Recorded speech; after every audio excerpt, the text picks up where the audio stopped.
Jaw Felix को loan किया जा रहा है चेल्सी में। लिटरली वर्बल एग्रीमेंट हो चुका है एटलेटिको मैड्रिड एंड चेल्सी के बीच और जॉ फेलिक्स आ रहा है चेल्सी लोन पे till the end of season June तक। 11 मिलियन के अराउंड जो सैलरी होगी ऑब्वियसली जिसको लोन किया जा रहा है, यानी कि चेल्सी 11 मिलियन के अराउंड एटलेटिको मैड्रिड को पे करेगा जॉ फेलिक्स की सैलरी।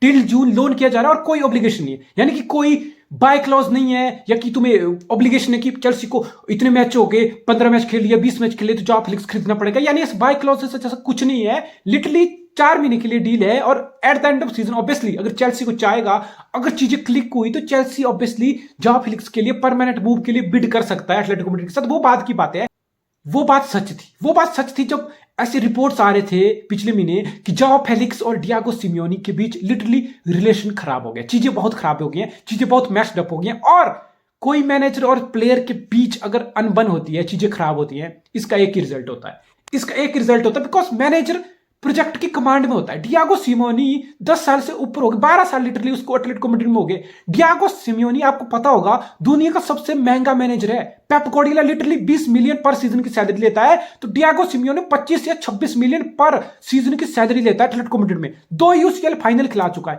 2 ला लीगा जितवा चुका है, 1 बिलियन के अराउंड इन्वेस्टमेंट एटलेटिको मैड्रिड में पिछले एक डेकेड में डियागो सिमियोनी के होते हुए लग चुकी है। यानी कि बोर्ड, क्लब, हर चीज की बैकिंग है उस बंदे को। फिर मैनेजर से प्लेयर के रिलेशन खराब होंगे तो नुकसान किसको होगा? मैनेजर तो कहीं नहीं जा रहा भाई, मैनेजर को प्रॉपर बैकिंग है, तो फिर या तो प्लेयर माफी मांग ले या अपने रिलेशन मैनेजर सही कर ले या फिर प्लेयर निकल जाए। लिटरली इस टाइम जॉ फेलिक्स जा रहा है चेल्सी की तरफ और चेल्सी बड़बा बोली, बैड एस बोली। भाई क्या तुमने 300 मिलियन उड़ा दिया यार। बेनुआ बेडिशील लेके आ गए डिफेंडर, बेनुआ बेडिशील 38 मिलियन पाउंड मोनाको से सेंटर बैक, आपका लेफ्ट फुट सेंटर बैक, अच्छी बात है। आपने समर में फोफाना लिया, कुलीबैली लिया, स्टर्लिंग लिया, कुकुरेया ले लिया, आपने सारा डिफेंस पे स्टर्लिंग को छोड़ के आप डिफेंस पे स्ट्रेंथन किए जा रहे हो। और ये चीज सबको पता थी बिकॉज जब आपने लुकाकू को 115 मिलियन का स्ट्राइकर को लोन बैक कर दिया, लोन पे भेज दिया इंटर में, इसका मतलब क्या था? आपके पास फॉरवर्ड की चॉइस क्या थी आपके पास फॉरवर्ड की चॉइस? आप टॉड बॉयली, आप रोनाल्डो को लेना चाहता था, रोनाल्डो की डील नहीं हुई बिकॉज थॉमस ट्यूकल को अपना ड्रेसिंग रूम का माहौल खराब नहीं करना था, अच्छी बात थी, नहीं किया उसने। लेकिन फिर आपने क्या लिया, किससे रिप्लेस किया लुकाकू को जाने के बाद? वर्नर भी आपने परमानेंट मूव पे लाइप्जिग में वापस भेज दिया 30 मिलियन पाउंड पे, 20 मिलियन पाउंड की आपने हिट ले ली, 55 में लिया था आपने, 25 मिलियन पाउंड की हिट ले ली। लेकिन फिर आपके पास चॉइस क्या थी जब आपने एक ही सीजन में वर्नर और लुकाकू जैसे भी थे हकते थे, जो मर्जी था, या एटलीस्ट एक स्ट्राइकर की प्रेजेंस तो थी टीम में। जब अपोनेंट चेल्सी को फेस करता था उनको पता था कि एक सेंटर फॉरवर्ड है जिसके पास बॉल आएगी, जो बॉक्स में बॉल रिसीव कर सकता है, जो बॉक्स में थ्रेट है उसको अच्छे से मार्क करना है, यानी कि स्ट्राइकर की प्रेजेंस थी। जब लुकाकू और वर्नर दोनों ऑफलोड हुए, आपके पास क्या चॉइस बची? आप फिर ऑबामेंग को लेकर, कौन ऑबामेंग? वो ऑबामेंग जिसको आर्टेटा ने लिटरली लात मार के टीम से बाहर किया। लिटरली हाईएस्ट पेड प्लेयर था वो आर्सेनल का, 350 के पर week, highest paid player, one of highest paid player in the Premier League. उसके एटीट्यूड, उसकी हरकतों की वजह से मिकेल आर्टेटा ने लात मारी, उसको बार्सिलोना भेजा, बार्सिलोना में चीजें नहीं बनी तो चेल्सी नहीं खरीद लिया। एक तरफ तुम 250 मिलियन पैसा उड़ा रहे हो, लिटरली 250 मिलियन उड़ा रहे हो, और दूसरी तरफ तुम ऑबामेंग जैसा recycled, with all due respect, एक बंदा जिसको कोई टॉप क्लब नहीं चाह रहा, जिसको लात मार दी गई है, आप उस प्लेयर पे स्ट्राइकर बना रहे हो, उस प्लेयर पे अपना दांव लगा रहे हो। मतलब बुलशिट है। सबको पता है कि चेल्सी की टीम में क्या कमी थी भाई। ऑबामेंग की वो शार्पनेस नहीं है, डिसीजन मेकिंग में 2 सेकंड, आप प्रीमियर लीग जैसे टॉप लेवल पे खेल रहे हो, 1-2 सेकंड की गेम है भाई डिसीजन मेकिंग में। 2 सेकंड खराब हो बस आपकी गेम खत्म, अपोनेंट मार्क कर लेगा, गेंद छीन लेगा, यानी कि आपके रन अच्छे से नहीं हो रहे, आपकी शार्पनेस बिल्कुल खत्म है, आपकी एजिलिटी बिल्कुल खत्म है, आपका लिटरली हंगर खत्म हो, आप बिल्कुल आप ऐसा लग रहा है कि फुटबॉल खेलने का मन नहीं है ऑबामेंग का। ना वो एज है, ना वो फिटनेस है, ना वो शार्पनेस है। शार्पनेस बहुत मेजर फैक्टर होता है भाई एक फॉरवर्ड के लिए। वो टचेस कैसे ले रहा है, कैसे रन कर रहा है, एक टच में फिनिश कर पा रहा है, नहीं कर पा रहा, वो सब चीजें बिल्कुल गायब थी उसकी, लिटरली गायब थी। लेकिन चेल्सी को ये बात रियलाइज करते करते बहुत टाइम लग गया।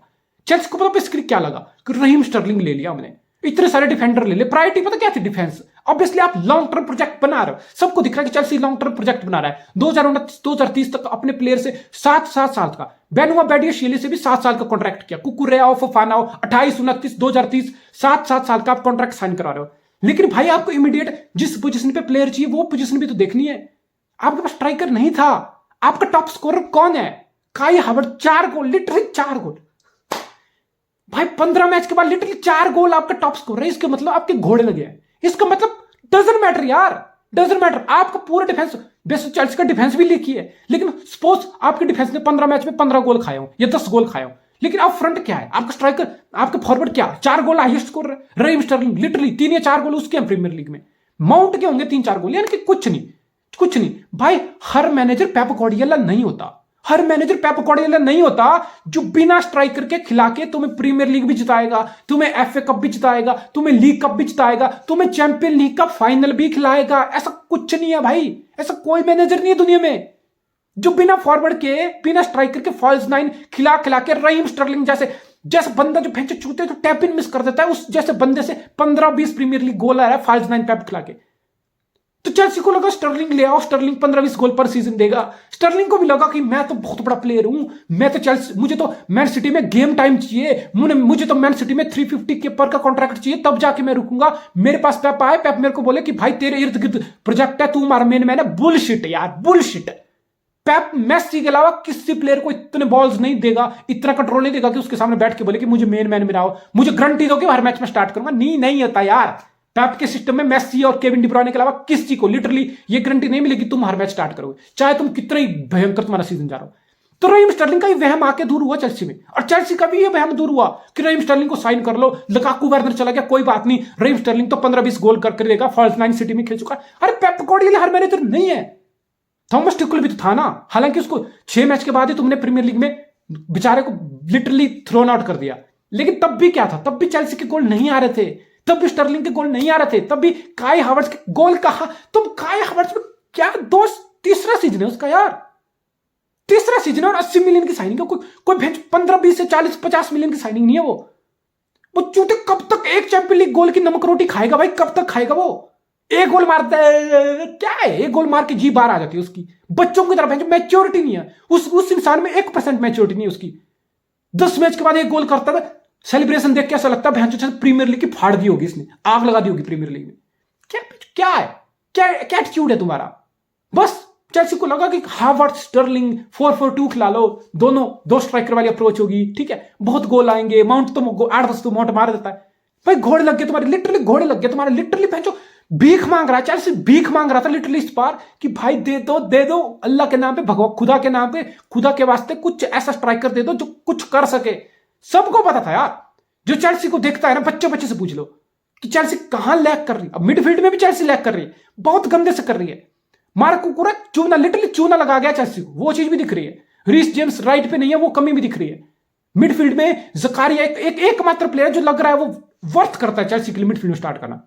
कोवाचिच डिसेंट, बाकी कांटे तो इंजर्ड है। तो गालेगर ऐसा बच्चा है, गालेगर अभी मैच्योर नहीं है, गालेगर अपनी टॉप लेवल पे नहीं गया है। उसको आप 10 मैच, आप उसको week in week out start करा के गालेगर से ये एक्सपेक्ट नहीं कर सकते हो कि हर मैच आपको day in day out, week in week out बिल्कुल टॉप नॉच रॉड्री वाली परफॉर्मेंस देगा, कैसीमीरो वाली। नहीं मेरे भाई, नहीं, उसकी टॉप लेवल पे गेम नहीं है। ये क्रिस्टल पैलेस नहीं है, एक मैच शानदार कर लो पिछले, फिर बीच में 3-4 मैच साइलेंट कर लो तो वाह मिलेगी, गालियां मिलेंगी भाई, तालियां नहीं गालियां मिलेंगी।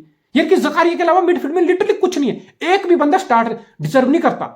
माउंट फिर अटैकिंग मिडफील्डर के रोल में था। यानी कि चेल्सी की प्रॉब्लम मिडफील्ड अभी भी है, लेकिन चेल्सी की जो इमीडिएट प्रॉब्लम थी वो गोल अप फ्रंट थी। वो आपके हावर्ड से नहीं गोल आ रहे, वो स्टर्लिंग से गोल नहीं आ रहे, वो पुलिसिक से भी गोल नहीं आ रहे यार, 2 सीजन से नहीं आ रहे उसके। 19-20 वाला, वो भी पेंडेमिक के बाद रिस्टार्ट वाला, उस सीजन में उसके 8-10 गोल आ गए थे, लेकिन लिटरली बैंग एवरेज प्लेयर। अगर मैं चेल्सी हूं ना, मैं हकीम जियाक से भी आगे देख रहा हूं, मैं पुलिसिक से भी आगे चीजें देख रहा हूं, मैं कोवाचिच जॉर्जिनो से भी आगे चीजें देख रहा हूं। अगर मैं चेल्सी का मैनेजर हूं, अगर मैं टॉड बॉयली हूं, मुझे ऐसा क्यों लग रहा है कि चेल्सी ने 300 मिलियन तो उड़ा दिए पिछले 4 महीने के अंदर, लेकिन मुझे चेल्सी की टीम को देख लग रहा है कि अभी इसमें और चीजें आनी है, अब इसमें 200 मिलियन और चाहिए। लिटरली यार, अगर मैं ग्राहम पॉटर हूं, अगर मैं टॉड बॉयली हूं, मुझे इस टीम को देख के लग रहा है मुझे बॉस अभी बहुत चीजें चाहिए। जॉ फिलिक्स तो ठीक है, लोन का मूव है उसका, 4 महीने देखे जाएगा, ऑब्वियसली उसको स्टार्ट मिलेगी, उसको इमीडिएटली स्टार्ट मिलेगी, ठीक है। स्ट्राइकर एक प्रेजेंस इन द बॉक्स रहेगी, और जॉ फिलिक्स की टैलेंट की कोई कमी नहीं रही। सबको पता है कि जॉ फिलिक्स के पास टैलेंट है। अब डियागो सिमियोनी के सिस्टम में स्ट्राइकर से कितना बेस्ट निकलेगा वो सबको पता है, सबको पता है। बिकॉज डियागो सिमियोनी के सिस्टम में खेलते अगर आप जॉ फिलिक्स हो, एक तो आपको बहुत बार आप विदाउट बॉल हो, बहुत बार आपको ट्रैक बैक करने हैं, बहुत बार आपको अपने आप में डिफेंडिंग करने आना है, बॉल रिकवर करना है। यानी कि अगर आप जॉ फेलिक्स और आप सिमियोनी के सिस्टम में खेल रहे हो तो 90 में से 80 मिनट आपको लिटरली अपने बॉक्स में रहना है, अपने बॉक्स में डिफेंडिंग करनी है। पूरे 90 मिनट में 10 मिनट ऐसे रहेंगे जॉ फेलिक्स रन ले रहा है, बहुत भयंकर रन ले रहा है, बॉक्स में प्रेजेंस है, बॉल रिसीव कर रहा है, टच ले रहा है बॉक्स में, कोई चांस उसके पास आ रहा है। ये चीज चेल्सी में बदलेगी, चाहे ग्राहम पॉटर हो, लेकिन चेल्सी पोजीशन अच्छा रखती है। यानी कि जॉ फेलिक्स के पास अटैकिंग थर्ड में जाते हुए अच्छे रन करने की अपॉर्चुनिटी रहेगी, अच्छे पोजीशन में अगर उसको जाएगा वो तो उसके पास बॉल आने के बहुत चांसेस रहेंगे। रीस जेम्स फिट होगा तो राइट से रीस जेम्स की जैसी क्रॉसिंग एबिलिटी रहेगी, यानी इन दी एयर जॉ फेलिक्स के पास अच्छे चांस आएंगे। यानी कि जॉ फेलिक्स चेल्सी जैसी टीम में लिटरली शाइन कर सकता है। मेरे बोलने का यह मतलब है कि ये लोन मूव जो चेल्सी को अपने सीजन को एक किस्म से बचाने के लिए देख रहा है, लेकिन चेल्सी में सीजन का बचाने के लिए कुछ नहीं है। चेल्सी लिटरली 10 पॉइंट पीछे है चौथे नंबर के मैनचेस्टर यूनाइटेड से। चेल्सी का सीजन लिटरली फकअप है। चेल्सी को लग रहा है कि सीजन क्या बचा लोगे तुम। लिटरली चेल्सी का बेस्ट सीजन यहां से पता क्या होगा, because FA cup, league cup से आप बाहर हो, चैंपियन लीग में आप अगले राउंड में चले गए, लेकिन कोई भी आपको लिटरली बाहर करके थ्रोन अवे कर देगा। तो चेल्सी का इस सीजन के लिए बेस्ट चीज क्या होगी? अगर मई आ गया है और मैं देख रहा हूं कि चेल्सी के लिए बेस्ट क्या है, कहां पे चेल्सी होनी चाहिए। चेल्सी के लिए बेस्ट है कि Chelsea Europa League, literally Europa League 5वें 6ठे नंबर पे आ जाए। इस टाइम हाल ये है कि 6ठे नंबर पे आना भी बहुत मुश्किल है, तो शायद इसलिए जॉ फेलिक्स आपने देखा कि एटलीस्ट यूरोपा लीग तो खेलने मिल जाए यार। बाकी लॉन्ग टर्म कोई प्रोस्पेक्ट नहीं है इस मूव का। लॉन्ग टर्म प्रोस्पेक्ट तब भी होगा बिकॉज आपको लग रहा है जॉ फेलिक्स 15-20 मैच यहां से चेल्सी के लिए खेलने वाला है, स्टार्ट करने वाला है मई आते आते। लॉन्ग टर्म प्रोस्पेक्ट यही होगा इस डील का कि जॉ फेलिक्स को या तो 15 मैच में 7-8 गोल भी आ गए, 10 गोल भी आ गए, फिर आपको लगेगा कि यार यस ये हमारे सिस्टम में फिट हो रहा है। फिर हम एटलेटिको मैड्रिड से परमानेंट मूव की बात कर सकते हैं। और परमानेंट मूव एटलेटिको मैड्रिड ने 120 मिलियन में बेनफिका से खरीदा हुआ है भाई। ये गलतफहमी मत रहना कि एटलेटिको मैड्रिड तुम्हें 50, 60, 70 में दे देगा बिकॉज मैनेजर और प्लेयर के रिलेशन खराब है। नहीं। जॉ फेलिक्स इजीली आपको 100 मिलियन में जाता हुआ मिलेगा। और सपोज उसने 10 गोल मार दिए प्रीमियर लीग में 4 महीने में चेल्सी के लिए, इसका मतलब वो प्रीमियर लीग में परफॉर्म कर रहा है, इसका मतलब उसके स्टेक और राइज होंगे। इजीली 100 मिलियन एटलेटिको मैड्रिड मांगने वाला है और चेल्सी दे भी देगा, खुशी चेल्सी दे भी देगा, मुझे कोई शक नहीं इस बात का, ठीक है। लेकिन ये सबको दिख रहा था कि चेल्सी को एक स्ट्राइकर चाहिए। काई हावर्ट्स के लिए बेस्ट पोजीशन अब क्या है? मैं कल भी ये बात बोला था जब मैंने मैन सिटी का गेम एनालाइज किया था। लोग बोल रहे कि काई हावर्ट्स बहुत प्रॉमिसिंग रन ले रहा है, बहुत प्रॉमिस दिख रहा है उसमें, बॉक्स में एक प्रेजेंस है, अपनी फिजिकलिटी करे घंटा।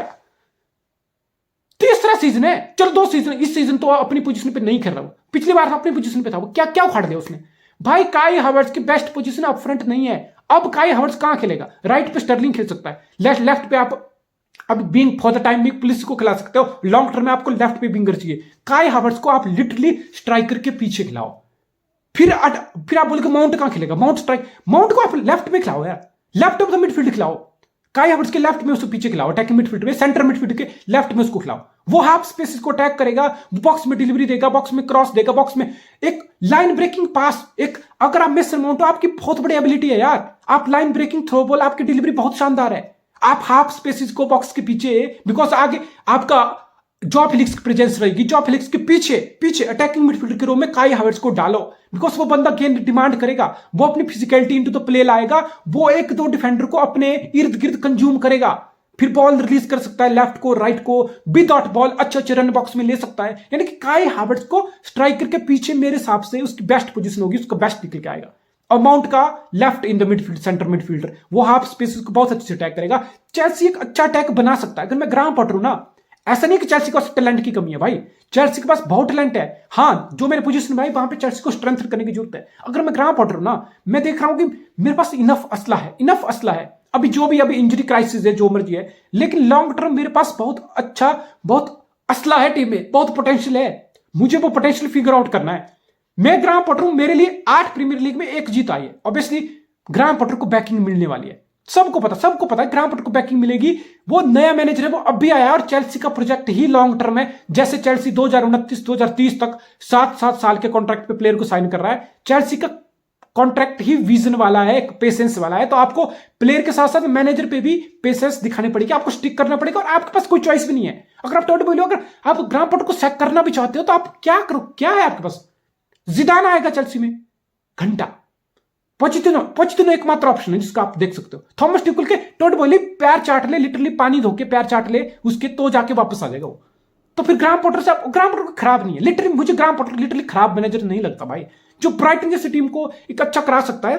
चेल्सी में तो और अच्छे टैलेंट है। फिर आप बोल दोगे कि उसका बड़ा टास्क है, पहली बड़ी टीम मैनेज कर रहा है तो प्रेशर डिफरेंट लेवल है, चैंपियन लीग फुटबॉल का प्रेशर अभी और ऐड होगा, परफॉर्मेंस इतनी खराब होगी तो चेल्सी कितनी पेशेंस दिखाएगा। देखो आपके पास कोई चॉइस नहीं, आपको पेशेंस दिखानी पड़ेगी इस सीजन, तो आपको लिटरली स्टिक करना पड़ेगा ग्राहम पॉटर के साथ। तो ग्राहम पॉटर का सबसे बड़ा चैलेंज है कि मैं अपने पोजीशन फिगर आउट करूं कि किस पोजीशन पे मेरा कौन सा प्लेयर है, वो कैसे यूटिलाइज करूं। और जॉ फिलिक्स एक ऐसा स्ट्राइकर है जिसको चेल्सी लिटरली क्राई कर रहा था, Chelsea literally was bagging for a striker.